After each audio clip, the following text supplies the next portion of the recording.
आपने गोपालगंज को अपना चुनाव क्षेत्र क्यों चुना, जबकि लालू जी का वो क्षेत्र है, वहाँ उनका जन्मभूमि रहा है, जबकि उनके पुत्र पुत्रियों ने सारण, पाटलिपुत्र, वैशाली को अपना चुनाव क्षेत्र बनाया। आपने ब्राह्मण बहुल गोपालगंज को क्या सोचकर चुना था?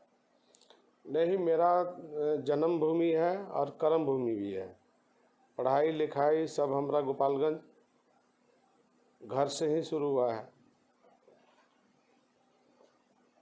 बोले और कहने के लिए ब्राह्मण बहुल क्षेत्र है, लेकिन ब्राह्मण बहुल क्षेत्र नहीं है। अपना अपना हिसाब से लोग मानता है, लेकिन हमने जो गोपालगंज से चुनाव लड़ा और वहीं से असेंबली में गया, वहीं से लोकसभा में भी गया। उसके पहले 2 बार हम एमएलसी रहे और मेरा करियर वहाँ से शुरू हुआ। छात्र जीवन से भी मैं वहीं से राजनीति शुरू किया था। तो ऐसा नहीं है कि ब्राह्मण बहुल क्षेत्र है और हमने चुना और लालू जी क्यों नहीं चुने। लालू जी ने छपरा को चुन लिया था पहले ही 77 में, और छात्र जीवन से उनका राजनीति शुरू हुआ पटना से। 70 के दशक से राजनीति कर रहे हैं और 77 में छपरा से लोकसभा निर्वाचित हुए। तब से सोनपुर, छपरा और फिर बाद में दानापुर, राघोपुर, पटना जिला भी और वैशाली जिला को भी उन्होंने चुना और वहाँ से चुनाव लगातार जीतते रहे, छपरा और वैशाली से। एक अहम सवाल है, आपने राबड़ी लालू सरकार में संकट मोचन की भूमिका निभाई थी। अब जब सत्ता तेजस्वी से चंद कदम दूर थी, तो आपने चुप्पी साधे रखी।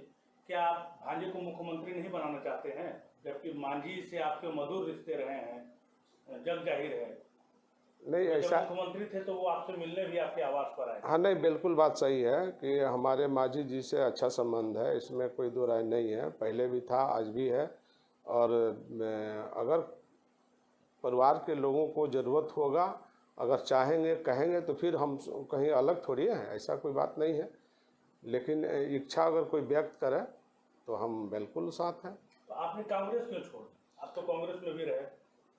कांग्रेस में रहे हम, ये आपका नरेंद्र मोदी जी ने हमको 25 बार कॉल किया था और कांग्रेस में 2009 में हम गए और बेतिया से चुनाव लड़े। हमको 71,000 वोट प्राप्त हुआ और तीसरा नंबर के कैंडिडेट हम रहे और 1 नंबर का कैंडिडेट में संजय जायसवाल रहे। 2 नंबर में प्रकाश झा जी आए जो मेरे नाम पर फिल्म भी बनाए थे और तीसरा नंबर के उम्मीदवार हम वहाँ थे। तो हमको 71,000 वोट प्राप्त हुआ था 2009 में। लेकिन कांग्रेस पार्टी ने बुला करके सोनिया गांधी ने हमको ज्वाइन कराया था और बहुत लोगों को मेरे साथ जाने का अवसर प्राप्त हुआ था जो मेंबर पार्लियामेंट थे। तो सबको उन्होंने टिकट दिया था और हमारे आने के बाद से कांग्रेस के वोट का प्रतिशत में बढ़ोतरी हुई थी। लेकिन कांग्रेस में जाने का मतलब हुआ कि आप वहाँ 2 तरह की बात थी कि तो पूरा मक्खनबाजी करते तब जाके आपको हासिल होता। तो हम में ये गुण नहीं है, कहीं मक्खनबाजी करने का कहीं गुण नहीं है। हम लोग सीधे साधे लोग हैं, हम लोग राजनीति करना जानते हैं और मजदूरी करना भी जानते हैं। एक चीज मेहनत कश लोग हैं। एक आम बात, नरेंद्र मोदी से गुजरात जाकर मिले भी आप, किसके विरोध के कारण भाजपा में आपकी ज्वाइनिंग नहीं हो पाई? देखिए, हम किसी को दोष नहीं ठहराएंगे, चूँकि हम किसी को कह दें तो ठीक नहीं होगा। चूँकि हम भी जानते हैं और जो लोग रोके हैं वो भी जानते हैं। लेकिन हमारी मानसिकता ये नहीं थी कि हमको नरेंद्र मोदी जी ने 25 बार कॉल, रिकॉर्ड है, मतलब आप कभी भी उसको देख सकते हैं। हमने नहीं प्रयास किया था। नरेंद्र मोदी जी ने गुजरात के मुख्यमंत्री काल में उन्होंने 13 में ये हमको 25 बार कॉल किया उन्होंने, और उसके बाद हमारी प्रोग्राम बनी कि ठीक है हम आएंगे। तो यहाँ तक वो हमको तो जहाज़ भेजने के लिए भी तैयार थे सभ्या में, हवाई अड्डा हथुआ में, कि आपको हम जहाज़ भेजते हैं, आप आइए। लेकिन हमने उस दिन उनको बताया कि नहीं भाई ऐसे ऐसे हाँ, तो बोले कि नहीं, आज के दिन तो बिल्कुल आप कंफर्म करिए। तो हमने फिर कहा कि अच्छा ठीक है, जब इतना बार कॉल आ गया तो फिर हम लोग आपस में बोला कि भाई चलिए भाई, इतना मुख्यमंत्री बुला रहा है तो चलना चाहिए। तो हम चले गए। लेकिन वहाँ जब गए तो कुछ पार्टी पॉलिटिक्स की बात हुई, ये बात सही है, लेकिन उसका अभी कोई समय नहीं था। उसको हम लोगों ने बाद में उसको हम लोगों ने कुछ डिसीजन लेते, लेकिन पार्टी के लोगों ने, कांग्रेस पार्टी के लोगों ने कुछ ज़्यादा आगे बढ़ चढ़ के ही उन लोगों ने कुछ करने लगा, तो फिर हम चुप बैठने वाले में से थे नहीं। और जो बीजेपी के अंदर जो लोग सोच रहे थे तो वो भी हमारे साथ कोई बात नहीं थी। हमारे बीच, नरेंद्र मोदी के बीच जो बात हुई थी वो सीट को लेकर के बात हुई थी और सीट पर हमारी सहमति थी, लेकिन उसको हम लोगों ने आगे की तरफ टाला था कि आगे भी इसको, लेकिन बीच में पार्टी और दल के लोगों ने जो काम किया कांग्रेस के, वे लोग गलत कर गए। अच्छा, एक चीज, यादव जाति जो राजद का मूल वोटर है, उनके व्यवहार के कारण आज अन्य पिछड़े जैसे वैश्य या स्वर्ण राजद से उन लोगों ने, इन समाजों ने दूरी बना रखी है, जबकि वैश्य अति पिछड़ों ने ही 15 वर्षों तक लालू राबड़ी के सत्ता में बनाए रखा था, अब दूर चले गए हैं। क्या आप सुझाव देंगे तेजस्वी यादव? नहीं, देखिए, हमारा राजद जो वोट है मूल वोट है और राजद के साथ सभी तबके के लोग हैं। ऐसा नहीं है कि तबका नहीं है, सभी वर्ग, सभी तबका के लोग राजद के साथ हैं।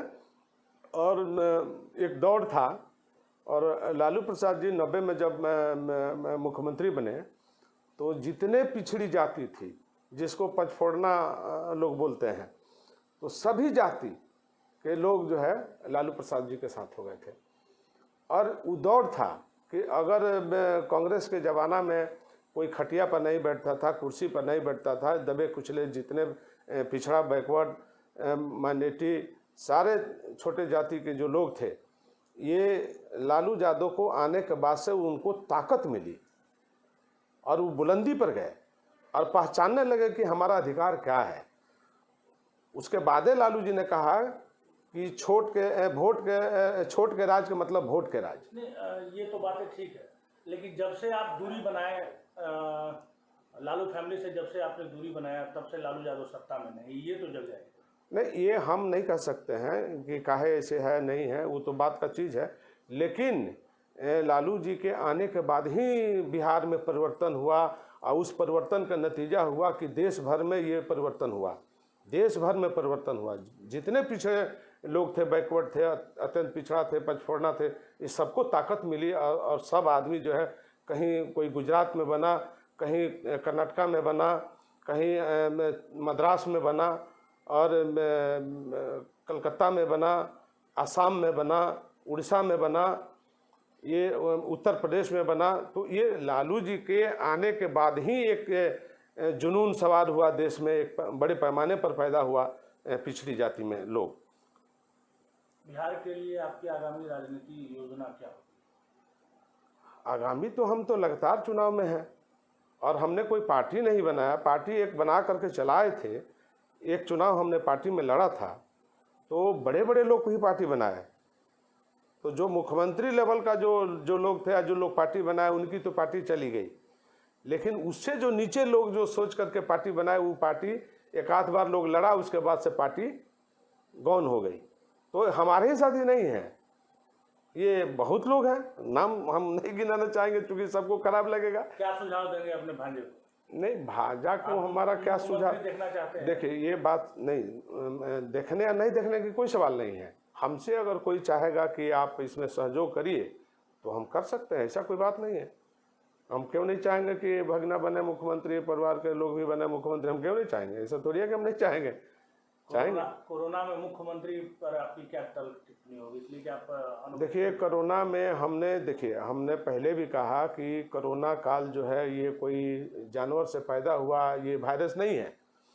ये सोची समझी साजिश चाइना के द्वारा किया गया या ट्रंप के द्वारा किया गया या जिसके द्वारा भी किया गया है, हमारे भारत के देश के साथ गलत किया गया है और भारत के लोग आज समझ रहे हैं। अमेरिका के वैज्ञानिक भी आज ओपन कर दिया, खुलासा कर दिया कि ये आपदा नहीं है, ये लाया गया चीज़ है।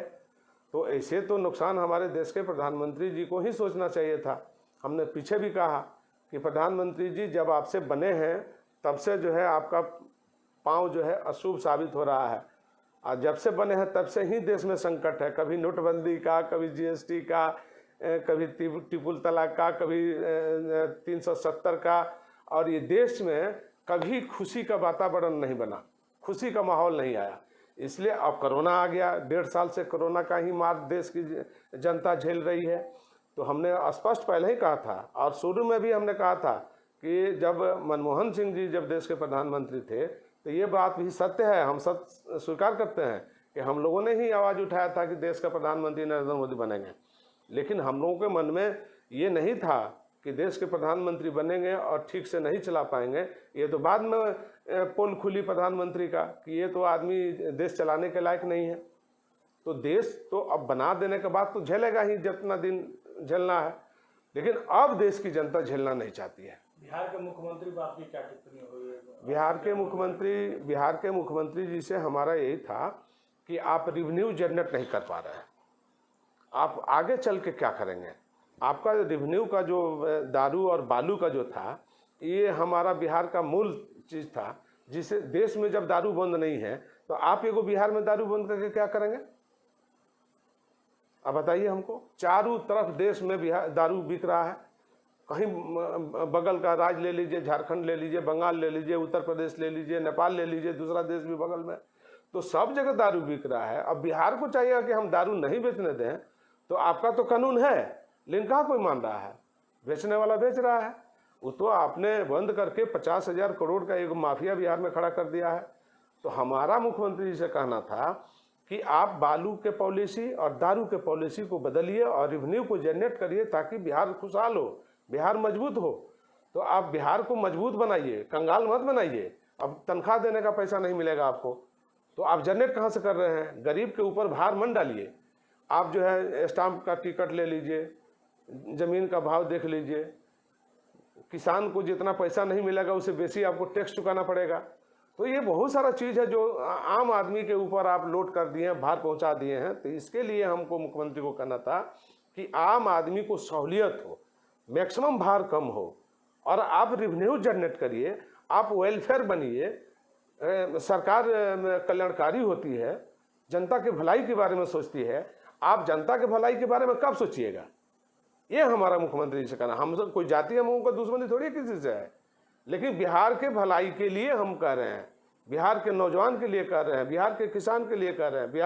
बिहार में जो भी रोजगार करता है, रोजगार नहीं है बिहार में, कोई रोजगार नहीं है। अगर बिहार में रोजगार होता तो हमारा आदमी बाहर नहीं जाता, बाहर जाता है, दर दर के ठोकर खाता है।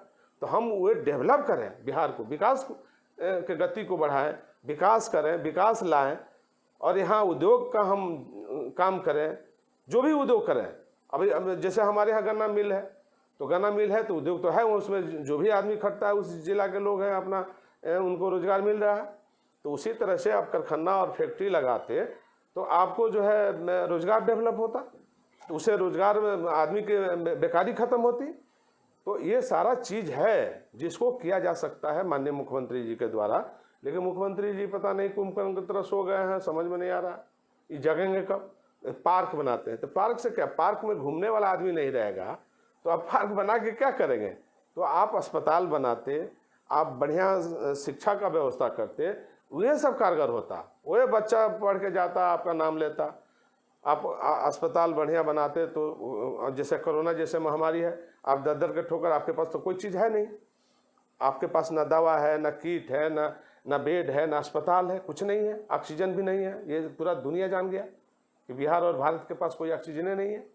तो इस तरह का नौबत क्यों आया?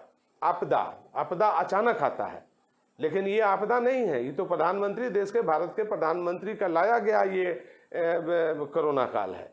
अगर ड्रम को 3 महीना इंतजार नहीं करते तो भारत में कोरोना नहीं फैलता। तो दोष तो प्रधानमंत्री का है।